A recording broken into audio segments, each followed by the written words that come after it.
নবীজি সাল্লাল্লাহু আলাইহি ওয়াসাল্লাম বলেন, আরহামু উম্মতি বিউম্মতি আবু বকর ওয়া আশাদ্দুহুম ফি আমরিল্লাহি উমর। হযরত ওমর রাদিয়াল্লাহু তাআলা আনহু একজন কঠিন হৃদয়ের মানুষ ছিলেন। সে কঠিন হৃদয়কে কিভাবে নরম করে দিল, কোন শক্তি তাকে নরম করে দিল। হযরত ওমর এমন কঠোর ছিলেন, এমন কঠিন হৃদয়ের অধিকারী ছিলেন, ইসলাম গ্রহণ করার পরেও তিনার অন্তরে সেই কঠোরতা রয়ে গিয়েছিল। এমনকি হাদিসে পর্যন্ত বলে দেওয়া হয়েছে, আরহামু উম্মতি বিউম্মতি আবু বকর ওয়া আশাদ্দুহুম ফি আমরিল্লাহি উমর। আমার সকল উম্মতের মধ্যে সবচেয়ে বেশি নরম আবু বকর এবং সবচেয়ে বেশি কঠিন, সবচেয়ে কঠোর হযরত ওমর। তবে ইসলাম গ্রহণ করার পর তিনার ভিতরে যে কঠোরতা ছিল সেটা আল্লাহর রাসূলের জন্য, দ্বীনের জন্য ছিল। আর ইসলাম গ্রহণ করার পূর্বে তিনার অন্তরে যে কঠোরতা ছিল, তখন তার এই কঠোরতা ছিল ইসলামের বিরুদ্ধে, আল্লাহর রাসূলের বিরুদ্ধে। তখন যারা আল্লাহর নাম নিত তাদেরকে প্রহার করা হতো। হযরত ওমরের এক বাদী মুসলমান হয়ে গিয়েছিল। সেই বাদীকে এই পরিমাণ মারতে মারতে ক্লান্ত হয়ে বসে যেত। তিনি এই খেয়ালে বসতেন না যে সে মার খেতে খেতে ক্লান্ত হয়ে গিয়েছে, বরং মারতে মারতে যখন নিজে ক্লান্ত হয়ে যেতেন তখন নিজেই কিছুক্ষণ বিশ্রামের জন্য বসতেন। এই ছিল তিনার কঠোরতার অবস্থা। হযরত ওমর রাদিয়াল্লাহু তাআলা আনহু এমন কঠোর ছিলেন, এমন কঠিন ছিলেন, তিনি ঘর থেকে বের হয়েছেন এই নিয়তে বের হয়েছেন, আজকে নাউযুবিল্লাহ মুহাম্মদ সাল্লাল্লাহু আলাইহি ওয়াসাল্লামকে খতম করে ছাড়বো।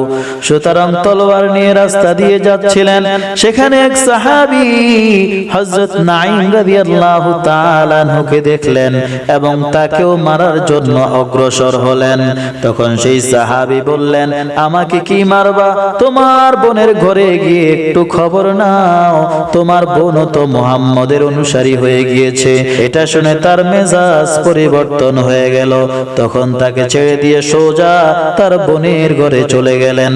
যখন সেখানে পৌঁছলেন তখন দেখলেন তিনার বোন এবং ভগ্নিপতি হযরত খাব্বাব ইবনে আরাত রাদিয়াল্লাহু তাআলা আনহুর কাছ থেকে কোরআন শিখতেছে এবং পড়ার মধ্যেই মশগুল ছিল। হযরত খাব্বাব তাদেরকে কোরআন পড়াইতেছিলেন আর তারা কোরআন পড়া শিখতেছিল। যখন তারা হযরত ওমর রাদিয়াল্লাহু তাআলা আনহুকে দেখলেন তখন তারা কোরআন শরীফ বন্ধ করে রেখে দিলেন এবং হযরত খাব্বাবকে কোথাও লুকিয়ে দিলেন। হযরত ওমর ভিতরে প্রবেশ করলেন, অতঃপর জিজ্ঞাসা করলেন, তোমরা কি মুসলমান হয়ে গিয়েছো? তারা বলল, হ্যাঁ আমরা মুসলমান হয়ে গিয়েছি, আমরা মুহাম্মদ সাল্লাল্লাহু আলাইহি ওয়াসাল্লামের উপর ঈমান এনেছি, আমরা মুমিনের অন্তর্ভুক্ত হয়ে গিয়েছি। এই কথা শোনার সাথে সাথে হযরত ওমর নিজের ভগ্নিপতিকে ধরে ফেললেন, অনেক মারধর করলেন।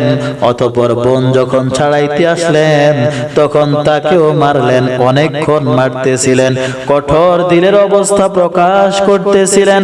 অতঃপর কিছুক্ষণ পর বললেন, তোমরা কি পড়তেছিলে আমাকে একটু দেখাও।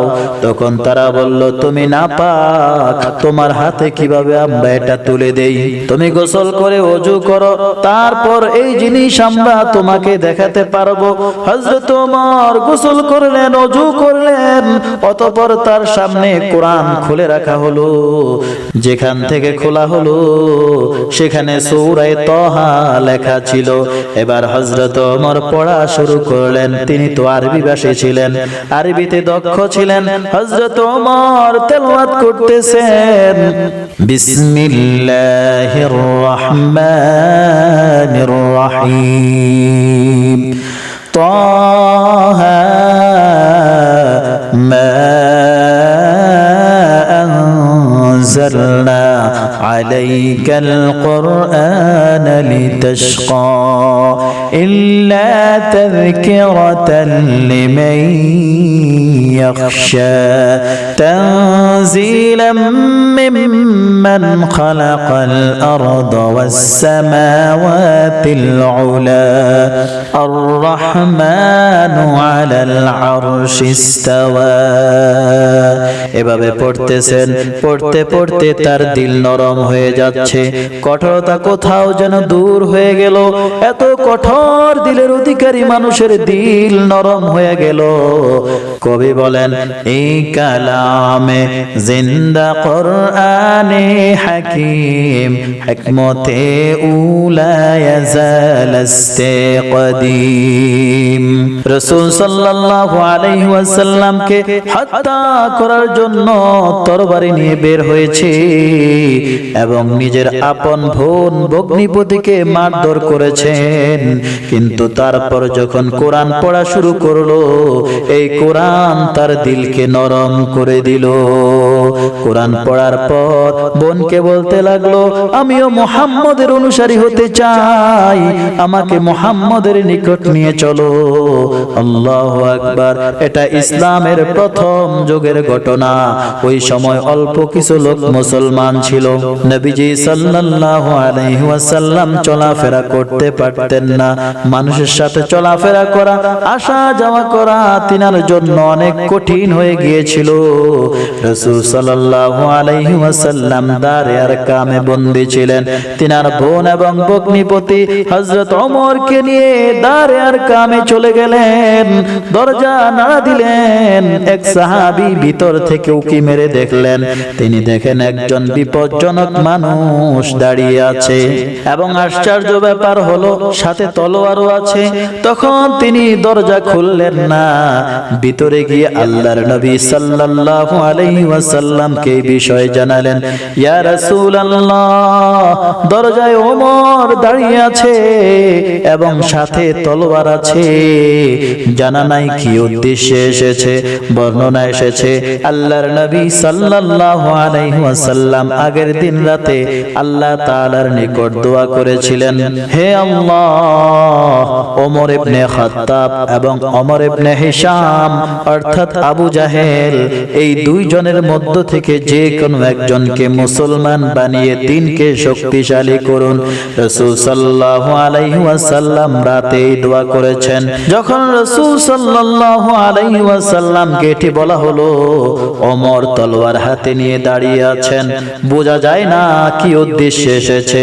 তখন রাসূল সাল্লাল্লাহু আলাইহি ওয়াসাল্লাম বলেছেন, দরজা খুলে দাও। যদি ভালো নিয়তে আসে তাহলে ঠিক আছে, আর যদি কোনো অসৎ উদ্দেশ্যে আসে তাহলে তার তলোয়ার দিয়ে তার গর্দান আলাদা করে দাও। রাসূল সাল্লাল্লাহু আলাইহি ওয়াসাল্লামের হুকুম অনুযায়ী দরজা খোলা হলো। ওমর ভিতরে ঢুকলো এবং কালেমা পড়ে মুসলমান হয়ে গেল। হযরত ওমর রাদিয়াল্লাহু তাআলা আনহু যখন ইসলাম গ্রহণ করলেন, তখন সেখানে যে ৫-১০ জন সাহাবী ছিলেন, তারা এত জোরে জোরে তাকবীর দিলেন, সেখানের আশেপাশের সকল এলাকা কেঁপে উঠল। এই ঘটনা দ্বারা বোঝা যায় অন্তর নরম করার জন্য কোরআনে কারীম কি পরিমাণ ভূমিকা রাখে। ওমরের মতো শক্ত দিলের মানুষের দিল যখন এই কোরআন নরম করে দেয়, তাহলে এই কোরআন আমাদের অন্তরকেও অবশ্যই পরিবর্তন করে দিতে পারে।